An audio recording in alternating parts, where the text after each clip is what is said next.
Hi welcome back to our channel. నా పేరు బిందు. ఈరోజు వీడియోలో ఎగ్లెస్ వెనిలా స్పాంజ్ కేక్ చేస్తున్నాను. క్రిస్మస్ స్పెషల్గా కేక్ అనేది ప్రిపేర్ చేస్తున్నాను. మీరు ట్రై చేస్తే ఎలా వచ్చిందనేది నాకు చెప్పండి. అండ్ హాఫ్ కేజీ కేక్ అనేది నేను ప్రిపేర్ చేస్తున్నాను. అండ్ కంప్లీట్ ప్రాసెస్ అనేది స్టెప్ వైజ్గా చెప్పాను. మస్ట్ అండ్ షుడ్గా వీడియో ఎండ్ వరకు చూడండి. అండ్ కేక్ ప్రిపేర్ చేసుకోవడానికి ఫస్ట్ కేక్ టిన్ అనేది రెడీ చేసుకోవాలి. అండ్ ఇది చూపిస్తున్న పేపర్ బటర్ పేపర్ అనమాట. సో ఈ కేక్ టిన్లో రౌండ్ షేప్ ఉంది కదా, ఆ రౌండ్ షేప్లో మనం పేపర్ అనేది కట్ చేసుకోవాలి. కట్ చేసుకున్నాక ఇది ఫ్లేవర్లెస్ ఆయిల్ అనేది నేను రాస్తున్నాను సైడ్స్న టిన్కి.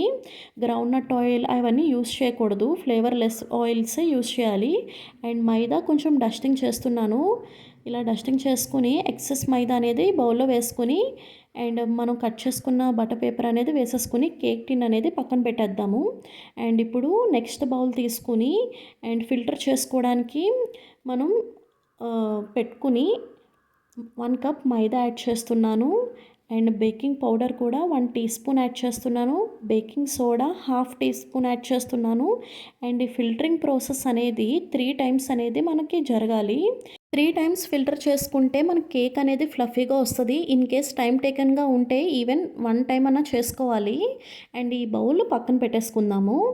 అండ్ నెక్స్ట్ బౌల్ తీసుకుని మనకి 1/2 కప్ అనేది మిల్క్ పౌడర్ అనేది వేసుకోవాలి. అండ్ నెక్స్ట్ షుగర్ పౌడర్ అనేది 1/2 కప్ వేసుకోవాలి. షుగర్ గ్రైండ్ చేసుకున్న పౌడర్ అనమాట, అంతే. అండ్ ఇది ఫ్లేవర్లెస్ ఆయిల్ వేసుకుంటున్నాను. ఇది కూడా 1/2 కప్ వేసుకుని అండ్ విస్కర్తో ఇలాగా చేసుకుంటున్నాను, బీట్ చేస్తున్నాను. ఇన్ కేస్ మీ దగ్గర ఇలా విస్కర్ లేకపోతే ఈ 3 ఐటమ్స్ కూడా మిక్సర్లో వేసుకుని ఒక 2 మినిట్స్ బ్లెండ్ చేసుకుంటే సరిపోతుంది. అండ్ ఇక్కడ 1/2 కప్ మిల్క్ కూడా తీసుకున్నాను. బట్ 1/2 కప్ మిల్క్ ఒకేసారి వేయకుండా స్టెప్ వైజ్గా వేసుకుంటున్నాను అనమాట. చూసారు కదా, ఇలా మిక్స్ చేసుకున్నాక 10 మినిట్స్ పడుతుంది మీకు ఈ వీడియో కాబట్టి మీకు 10 మినిట్స్ చూపించలేదు. సో చేసుకున్నాక మైదా అనేది వేసుకుంటున్నాను. వేసుకుని ఇప్పుడు చూసారు కదా, రిమైనింగ్ మిల్క్ అనేది కూడా స్టెప్ వైజ్గా యాడ్ చేసుకుంటూ స్పాచులాతో ఇలా కట్ అండ్ ఫోల్డ్ మెథడ్తో నేను ఇలా చేసుకుంటున్నాను. వన్స్ మైదా అనేది యాడ్ చేసుకున్నప్పుడు ఎక్కువ అనేది మనకి బీట్ చేయడం కానీ ఎలా పడితే అలా మిక్స్ చేసేసుకోవడం కానీ అనేది జరగకూడదు. ఓన్లీ 3 మినిట్స్ మనం మిక్స్ చేసుకుంటే సరిపోతుంది, అంతకు మించి ఎక్కువ టైం మిక్స్ చేయకూడదు. అండ్ వెనిలా ఎసెన్స్ అనేది 1 టీ స్పూన్ అనేది యాడ్ చేసుకుని మళ్ళీ ఒక 1 మినిట్ అనేది ఇలా మిక్స్ చేసుకుంటున్నాను.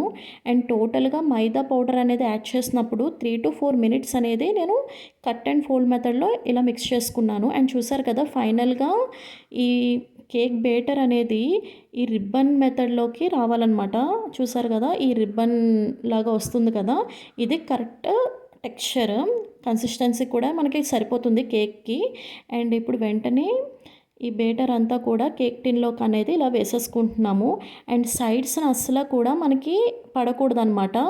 ఇలా పడకుండా ఓన్లీ మిడిల్ పార్ట్లోనే మనం కేక్ అనేది ఎప్పుడు బేటర్ అనేది వేసుకోవాలి. వేసుకుని ఇలా ట్యాప్ చేసుకోవాలి. మినిమం 1 మినిట్ అన్నా సరే ఇలా ఆగకుండా ట్యాప్ చేసుకుంటే మనకి బేటర్ అనేది లోపల సెట్ అవుతుంది. అండ్ పైన టూటీ ఫ్రూటీ మీ దగ్గర మీకు కావాలితే చాకో చిప్స్, డ్రై ఫ్రూట్స్ ఇవన్నీ కూడా వేసుకోవచ్చు. అండ్ ఇప్పుడు నా దగ్గర ఉన్నది ఐఎఫ్బి ఓవెన్ అనమాట. సో నేను ఇది 50 డిగ్రీస్లో 10 మినిట్స్ అనేది ప్రీ హీట్ చేస్తున్నాను. ఒకవేళ శాంసంగ్ అది అలా వేరే ఓవెన్స్ ఉంటే 180 డిగ్రీస్లో చేయాలి. ఇది ఎక్కువ కూడా హీట్ అవుతుంది కాబట్టి నేను 50 డిగ్రీస్లో 150 డిగ్రీస్లో హీట్ చేస్తున్నాను. అండ్ ప్రీ హీట్ అయిన తర్వాత 150 డిగ్రీస్లో 1/2 అవర్ అనేది మన కేక్ బేకింగ్ అనేది 1/2 అవర్ చేస్తే సరిపోతుంది. సో ఇది 1/2 కేజీ కేక్ కాబట్టి 25 minutes to 1/2 hour is okay for us. చూసారు కదా, ఇలా టూత్ పిక్లో మనం చెక్ చేసుకుంటే మనకి కేక్ అనేది బేక్ అయిందా లేదా అనేది మనకి తెలిసిపోతుంది. సో కేక్ బేక్ అయిన తర్వాత ఒక 15 మినిట్స్ అలా వదిలేస్తే మనకి కొంచెం కూల్ డౌన్ అవుతుంది. అప్పుడు ఇలా ఓపెన్ చేస్తే ఈ విధంగా అనేది మనకి కేక్ అనేది రెడీ అయిపోతుంది. సో చాలా ఈజీ. నేను ఏదైతే మెజర్మెంట్స్తో చెప్పానో మీరు అదే మెజర్మెంట్స్తో చేస్తే కరెక్ట్గా మనకి ఎగ్లెస్ వెనిలా స్పాంజ్ కేక్ అనేది రెడీ అయిపోతుంది. సో ఇదేంటంటే ఎగ్ తినే వాళ్ళన్నా చేసుకోవచ్చు, తినలేని వాళ్ళన్నా చేసుకోవచ్చు. అండ్ ఎగ్లెస్ కేక్స్ ఏంటంటే కొంచెం డేస్ అనేది ఎక్కువ రోజులు ఉంటాయి. మనకు ఎగ్ మిక్స్ చేసుకున్నది ఏంటంటే తొందరగా అయిపోవాలి, లేదంటే స్మెల్ వచ్చేస్తుంది. సో అందుకనే ఎగ్లెస్ వెనిలా స్పాంజ్ కేక్ అనేది ప్రిపేర్ చేశాను. చాలా ఈజీగా వచ్చింది. చూసారు కదా ఎంత ఫ్లఫీగా ఉందో కేక్ అనేది. మీరు ట్రై చేసి డెఫినెట్‌గా ఎలా ఉందనేది నాకు కామెంట్ చేయండి.